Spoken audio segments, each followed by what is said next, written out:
परमेश्वर ऐसे प्रचारकों को उठाने वाला है। सुनो मेरी बात, मैं ये क्यों कह रहा हूं।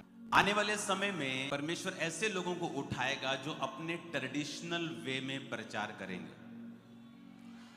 अगर कोई महाराष्ट्र से है तो जो पास्टर उठेगा उसकी वेशभूषा मराठी होगी, उसकी भाषा मराठी होगी। अगर कोई यूपी से है तो वो उस तरह की वेशभूषा में प्रीच करेगा। अगर कोई पंजाब से है वो उस तरह के। मैं आपको ये क्यों बता रहा हूं,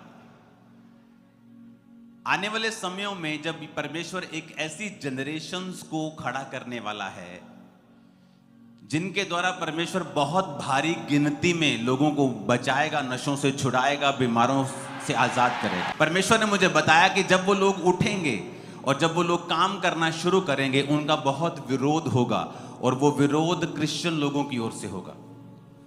तो परमेश्वर ने कहा तुझे पहले से ही 10 साल पहले, क्योंकि 5 साल के बाद ये स्टार्ट हो जाएगा और 10 साल तक आते आते ये कंप्लीट होगा, तो आपको ये मालूम होगा, ये प्रोफेटिक वर्ड चलाया जाएगा क्रिश्चियन लोगों के सामने कि ये परमेश्वर ने पहले से बोल दिया था कि इन लोगों का विरोध मत करना क्योंकि मैंने इन्हें खड़ा किया है। तो जब आने वाले 10 साल में आप उन लोगों को, एक नई जनरेशन को, एक नई तरह की चीजों को आप सुनेंगे जो पहले कभी नहीं सुना। परमेश्वर ऐसे प्रचारकों को उठाने वाला है।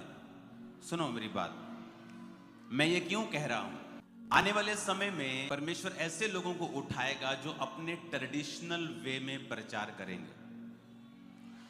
अगर कोई महाराष्ट्र से है तो जो पास्टर उठेगा उसकी वेशभूषा मराठी होगी, उसकी भाषा मराठी होगी। अगर कोई यूपी से है तो वो उस तरह की वेशभूषा में प्रीच करेगा। अगर कोई पंजाब से है वो उस तरह के। मैं आपको ये क्यों बता रहा हूं, आने वाले समयों में जब परमेश्वर एक ऐसी जनरेशन्स को खड़ा करने वाला है जिनके द्वारा परमेश्वर बहुत भारी गिनती में लोगों को बचाएगा, नशों से छुड़ाएगा, बीमारों से आजाद करेगा। परमेश्वर ने मुझे बताया कि जब वो लोग उठेंगे और जब वो लोग काम करना शुरू करेंगे उनका बहुत विरोध होगा, और वो विरोध क्रिश्चियन लोगों की ओर से होगा। तो परमेश्वर ने कहा तुझे पहले से ही 10 साल पहले, क्योंकि 5 साल के बाद ये स्टार्ट हो जाएगा और 10 साल तक आते आते ये कंप्लीट होगा, तो आपको ये मालूम होगा, ये प्रोफेटिक वर्ड चलाया जाएगा क्रिश्चियन लोगों के सामने कि ये परमेश्वर ने पहले से बोल दिया था कि इन लोगों का विरोध मत करना क्योंकि मैंने इन्हें खड़ा किया है। तो जब आने वाले 10 साल में आप उन लोगों को, एक नई जनरेशन को, एक नई तरह की चीजों को आप सुनेंगे जो पहले कभी नहीं सुने।